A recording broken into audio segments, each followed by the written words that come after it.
Welcome back to dinanddaf. This is Elana Stein Hain, and what we are talking about today is matna al shekatov betara, someone who tries to make a condition in a transaction of some sort that runs counter to Torah. So, for example, somebody who says, I want to be a Nazir or Nizira. In my case, I don't. This is not a declaration. Somebody who says that they want to be a Nazir or a Nizira on condition that they're able to drink wine. Okay, the halakha for matna al shekatov betara, somebody who adds a t'nai, a stipulation or a condition that is anti-Torah to an agreement that they are entering. We say that the actual agreement is kayam, the agreement goes on, but the t'nai is batel. The condition falls away, it is void. So that's kind of an interesting place to be. The way we come to it in the Gemara in Makot is actually not through something like Nizirut, but actually comes more through the realm of what we might call a T'nai Shebimamon, condition that relates to financial matters, which seems to be a different subset of the discussion of matna al shekatov betara. And in fact, we seem to paskin like Rabbi Yehuda in T'nai Shebimamon, things that are financially engaged, stipulations that are counter to Torah, that in a kol t'nai shebimamon kayam, any condition that we make about money stands. So the agreement stands and the condition stands. And that's actually where we enter the conversation in Makot on Gimel Amud Bet 3b. And what I want to do is I want to talk about the both of these things. The idea that kol t'nai shebimamon kayam, any stipulation, even if it runs counter to Torah regarding money, stands, and the logic behind matna al shekatov betara, t'na'o batel, that the t'nai is void, but the agreement continues. Because that is an interesting, you might have thought the t'nai doesn't make sense and the agreement doesn't make sense anymore, but it doesn't seem to do that. It just seems like the t'nai is what I might call a nothing burger. It just doesn't count.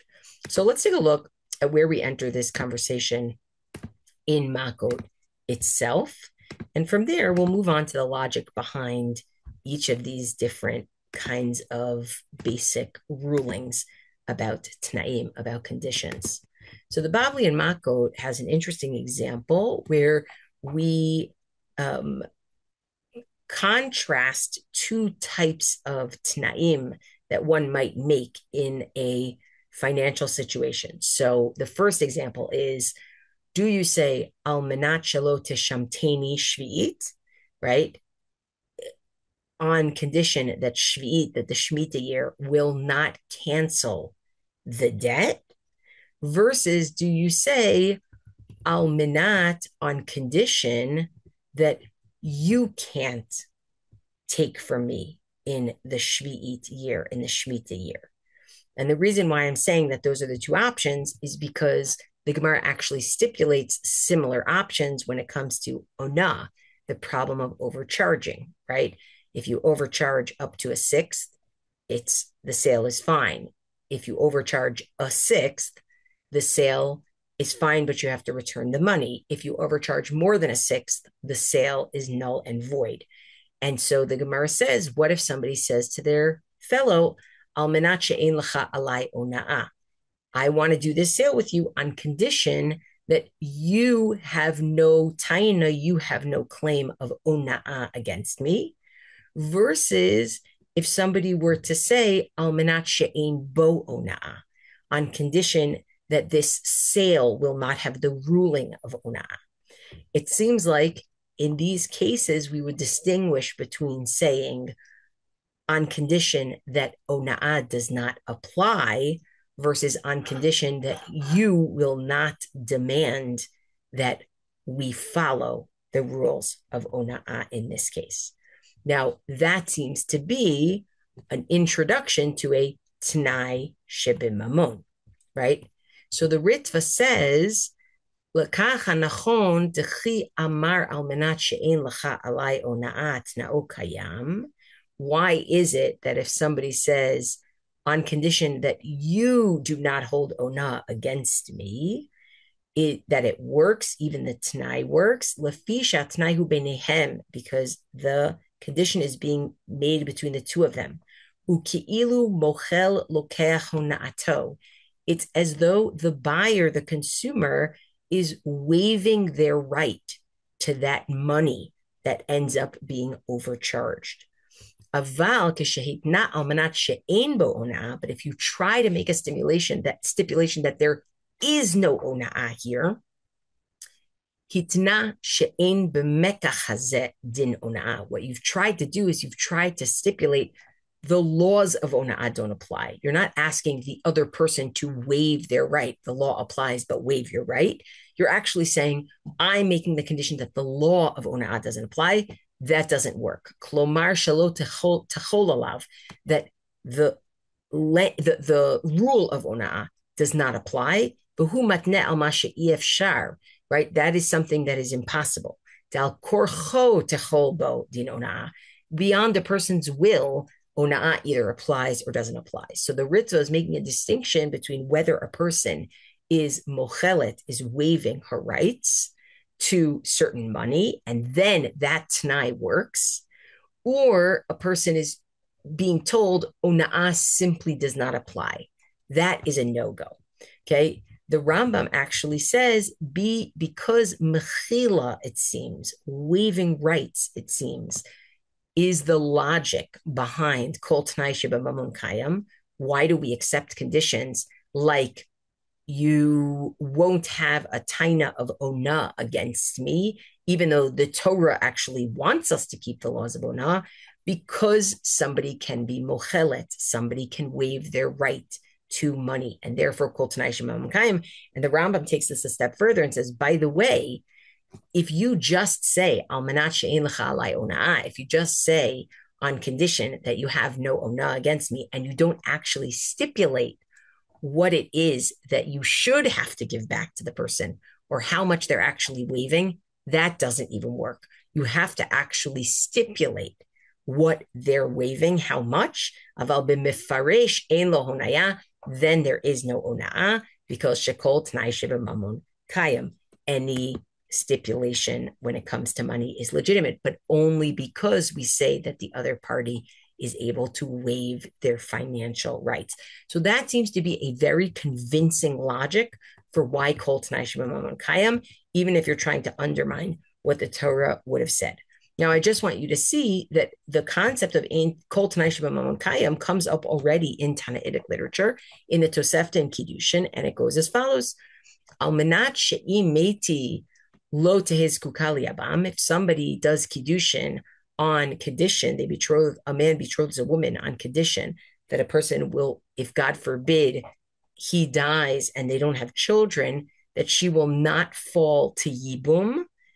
Harezo mekudeshet ubatel tnao. She is considered betrothed, but that t'nai, that condition, is ridiculous. Shehitna al ma shekatov b'Torah. The person tried to make a stipulation against something written in the Torah. The general rule is, if you make a condition against something written in the Torah, that t'nai, that condition just doesn't hold. The agreement does, the betrothal holds, the condition does not. What about another example? If you say, I'm betrothing you on condition that you will not ask me for food, clothing, or sexual relations, harezo mekudeshet utna'o batel. She is betrothed, but the t'nai, the condition, is meaningless. Okay. Now this is interesting because ksut and she'er, right, the monetary responsibilities from the husband to the wife, from those biblical responsibilities, those things are mammon, but ona, but sexual rights, conjugal rights, those are not.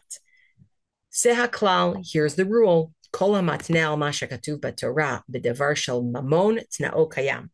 If somebody tries to make a stipulation against the Torah, if we're talking about an issue of money, the condition holds. But if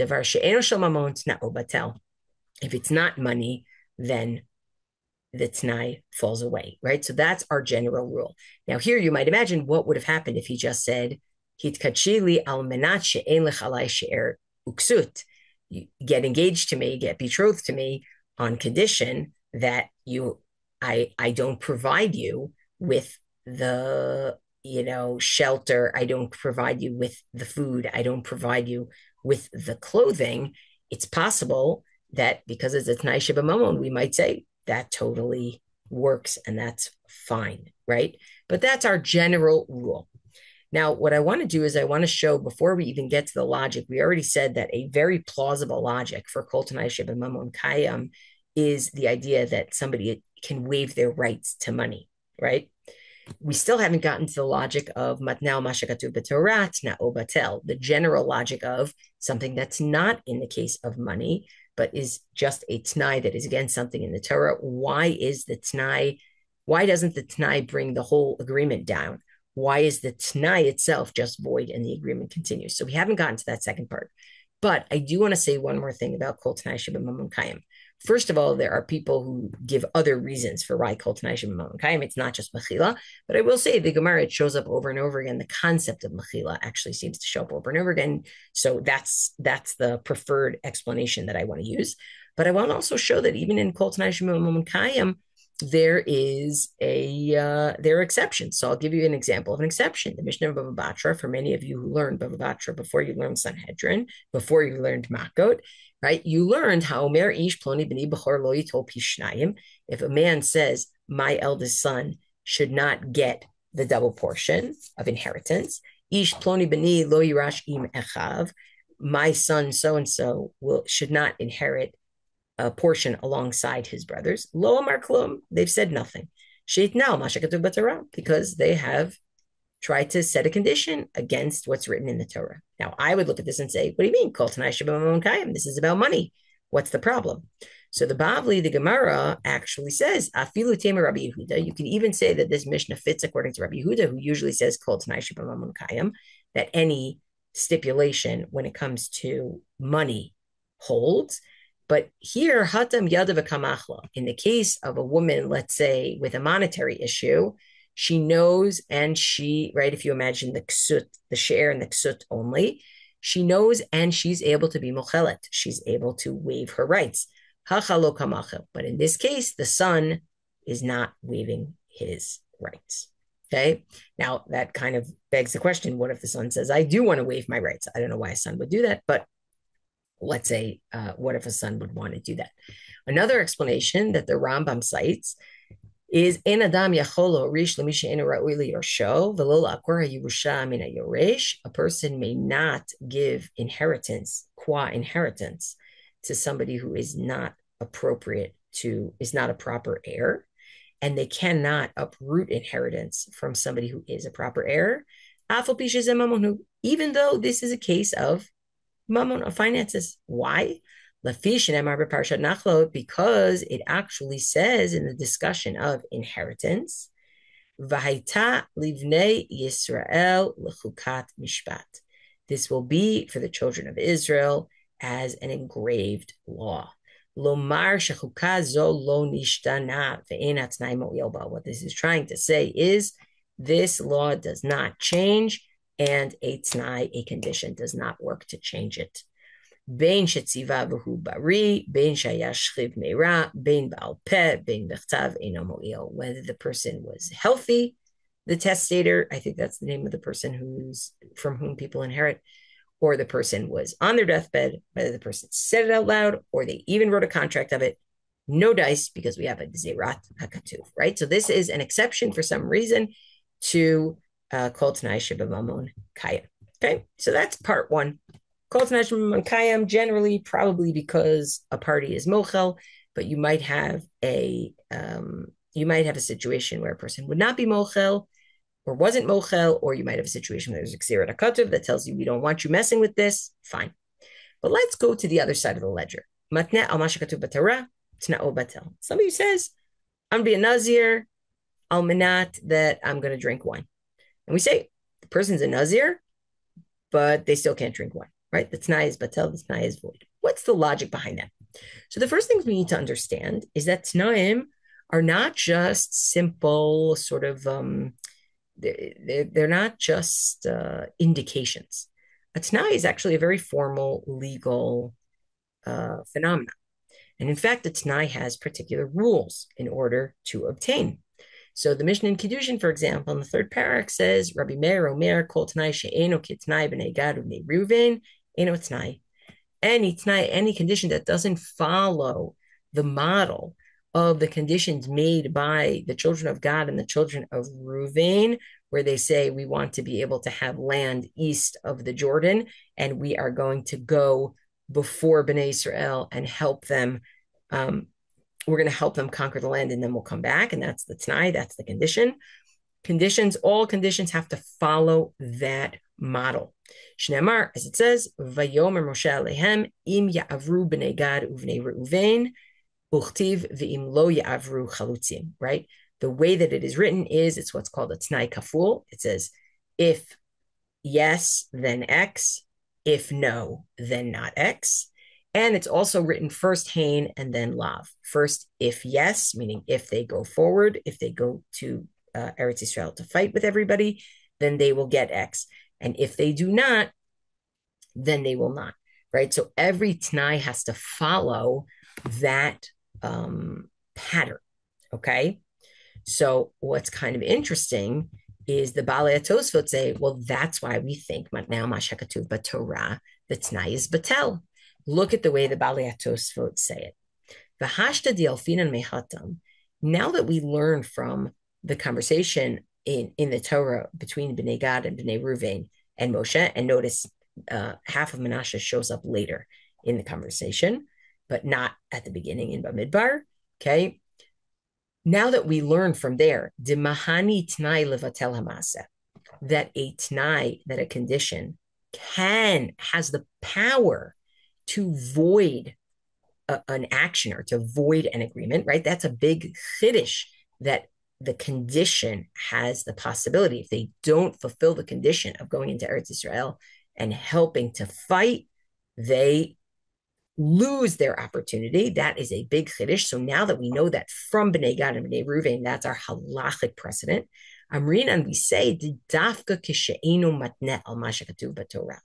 It has to be, a t'nai is only a t'nai. And remember, with mamon, maybe it's not such a t'nai. Maybe it's actually the other side giving mechila, even though it sounds like a t'nai. But here, when a person is matnel mashkatu b'Torah, they are not following the degem, they're not following the model of Bnei Gad and Bnei Reuven, right? It has to be dumya de Bnei Gad u'Bnei Reuven shelo hitnu al mashkatu b'Torah.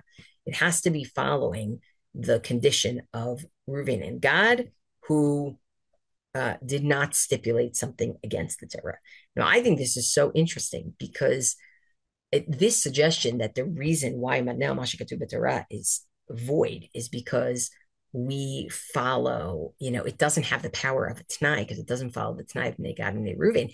I find this very surprising because when Bnei Gad and Bnei Reuven, I understand that their condition wasn't to break the Torah, but their whole thing that they were trying to do here was trying to undermine where they were supposed to go and what they were supposed to be doing. So it's just I think a surprising logic, but it's true. The t'nai itself, the condition itself that they set, which is that we will go in and fight, that's not something that's against the Torah. But it is kind of ironic that within a conversation where Moshe says to them, you are doing something that is going to keep people from going to Eretz Israel, and you're kind of against the Torah. I'm surprised to see it. Okay. Now, Tosfot Yeshanim say something else, right? They quote Rabbeinu Tam, Omer Rabbeinu Tam, Dahave maflig b'dvarim. Actually, when you make a t'nai, al ma shekatov b'Torah, you make a stipulation. Somebody says they want to be a nazir al minat, that they're going to drink wine. They're just being exaggerating. They're just saying ridiculous things. Ve'in zeh t'nai klal. They don't even mean it to be a t'nai. Now, why would you say such a thing about Nazirut? I don't know. I could understand how maybe in a relationship, somebody's being a little obnoxious and you might use a t'nai to make it sound like you're annoyed at somebody. But here, that would be like the reason why it's not a t'nai is because he didn't mean it to be a t'nai anyway. She didn't mean it to be a t'nai anyway. They were just trying to be like, when pigs fly, if pigs fly, I'll do X, Y, Z. They know pigs are not going to fly, but what's ironic here is that they're basically saying, okay, but if you know pigs are never going to fly, aren't you trying to say you'll never actually do this? But basically what we say is because t'nai is such a formality, it doesn't even count as a t'nai. Like it's a nonsensical condition, and all you have left is the agreement that was made. Now, what I will say is I think it's really interesting. You know, the the Rashba has like similar, but there's a little bit of a different addition here that I want to share, which is he says, "V'hainu nami mamon dafka t'nao kayam." A person can make a t'nai against the Torah in cases of money. Why? Because it can be waived by the other party. But something that's not money, tsara de gufa, like the pain of someone's body, tahainu ona, like saying I betroth you with only on the condition that I can withhold conjugal rights. It cannot be waived. And honestly, he's just being ridiculous. The way that he's talking, maybe to do something obnoxious to her, it's unclear. I would just say, maybe don't accept that proposal. And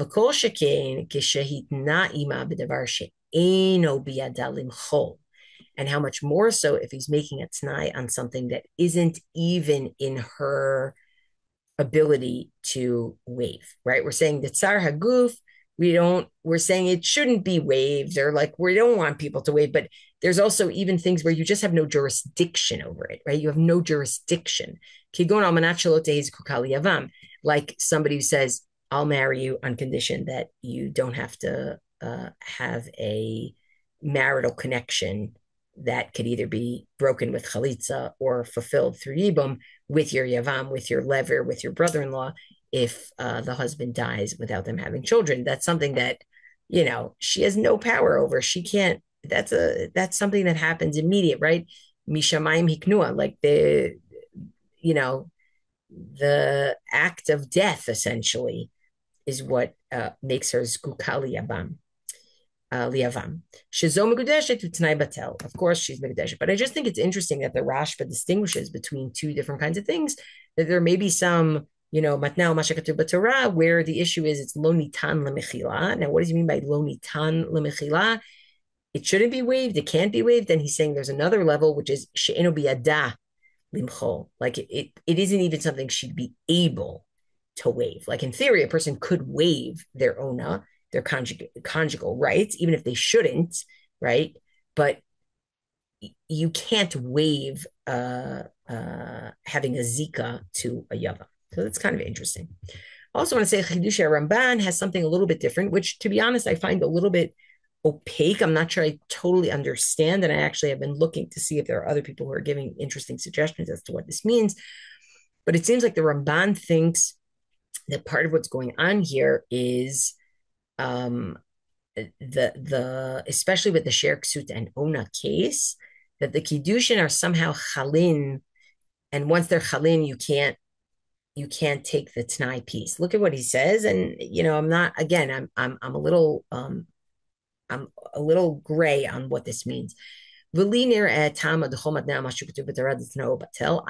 that the reason why making a T'nai that is against the Torah, their T'nai is null.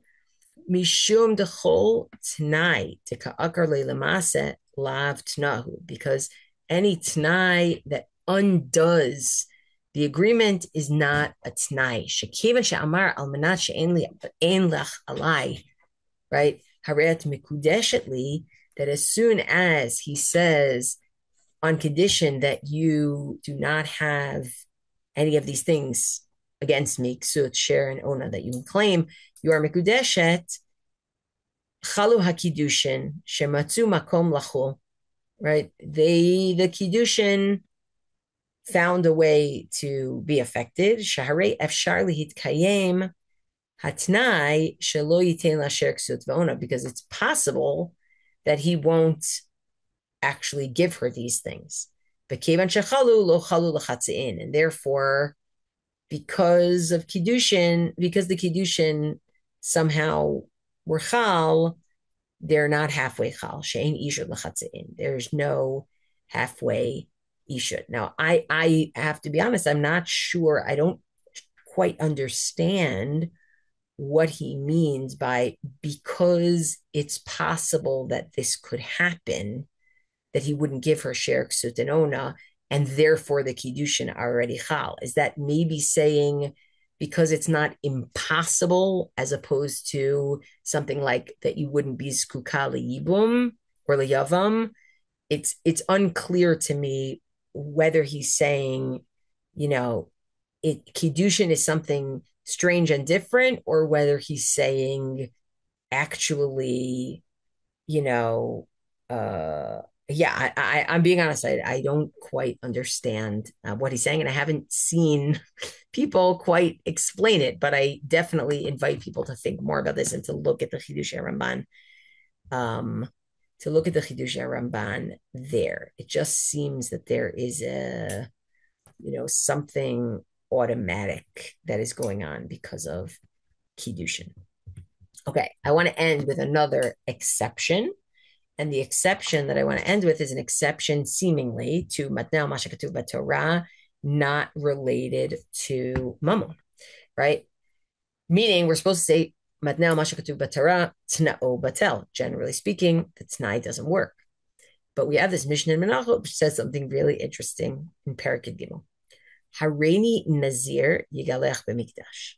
If a person says that they are a Nazir, they are supposed to do the Giluach, the shaving ceremony at the end as part of the Torah process in the Beit HaMikdash in Yerushalayim. But Be'im Gilach Beveit Chonyo Lo Yatsa. And if they decided instead to do the shaving ceremony in the house of Onias, which, believe it or not, was a temple in Egypt that stood at the same time as the Beit HaMikdash, the second Beit HaMikdash, pretty wild. They are not Yotze. They're not Yotze, they're Tahara. Okay. What about if they say, Sha'agalach beveit chonya? I am a Nazir, they say. Like,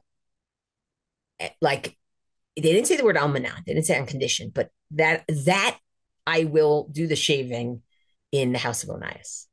So what's the law then? Now, I would expect people to say, okay, kol t'nai sheba mamon. Excuse me, now mashkatu b'Torah. It's not obatel. Like, who cares? The person is a Nazir and they can't go do the giluach. They can't go do the shaving in the house of Onias. But that's not what the Mishnah says. Mishnah says, sure, yigalach b'mikdash. What they should do is, if they're a Nazir, they should go to the mikdash and do their giluach there. But v'im gilach b'veit chonyo yatsa. But if they did the shaving at the house of Chonyo, the house of Onias, they're yotze. Now, this is very, very strange. So the Gemara itself actually says that if they end up going to the Mikdash, then they're showing that they're a Nazir, and they're showing that they're a Nazir, and they're fine. But if they end up going to the house of Onias, what they're really showing is they were never actually a Nazir. They were just trying to be somewhat ascetic. And what we recognized is that what they were saying is, I'm an ascetic and I'm just going to go do this shaving at the house of Onias, which means we give some weight to their proclamation that they said, so that I go to the house of Onias, right? Yatsa, it doesn't mean they're Yotze, they're Tara, as a Nazir. It means what they did was fine. Like, they're not in trouble as, a Nazir who didn't do their proper giluach, a Nazir that didn't do their proper shaving, as you saw at the beginning of the Mishnah. They are something else. So their Tanai revealed about them that because they ended up going to Temple of Onias, they were never a Nazir in the first place. But that means we didn't just ignore the Tanai. It ended up being transformative. And so the Tosfot say, what's going on here? But Omer Rabbeinu Yitzchak, Ella, the only place where we say somebody who is making a Tanai against the Torah, the Tanai is totally void and we don't think about it at all and it doesn't impact anything. Only when a person is trying to undermine something written in the Torah. Aval hatam savur sheyesh mitzvah beveit chonyo kimo beveit hamikdash. This person clearly thought that there's something good about going to shave in the temple of Onias the same way it would be fine to do that. It would be the right thing to do in the Beit HaMikdash. Ve'ein mitkaven la'akor, right? They were not trying to undermine. And in that case, Idlan Lomelaf Mitnai Divnei Gad Uvnei Ruvain. If that's the case, it's close enough, parallel enough to the Tnai of Bnei Gad and Bnei Ruvain. And I just think this is very interesting because it goes to, it goes to Kavana. I think it's very interesting. And I think it opens a whole Pandora's box, to be honest. But it does go because, okay, you think this, you think that. What about somebody who doesn't know other things, right? Doesn't know that a Nazir doesn't drink wine, doesn't, right? There's a lot of things that, could end up on the chopping block here. But it is just intriguing to think about this as a Yotzei Min HaKlal. Thanks, everybody. I hope this gave you some interesting food for thought as to, I would say, the relationship between what we say and what the Torah has already required. Because the whole realm of people being mechayvim themselves, people obligating themselves in something, is on the same track as the idea that Torah obligates you in something. And the idea here seems to be that in general, we do not think that your decision to obligate yourself in something can run counter to the Torah's decision to obligate you in the opposite. And even in Kol T'nai Sheb'Mamon Kayam, it seems you are still obligated. It's just that the other party waives their rights to it. To be continued. Thank you, everybody.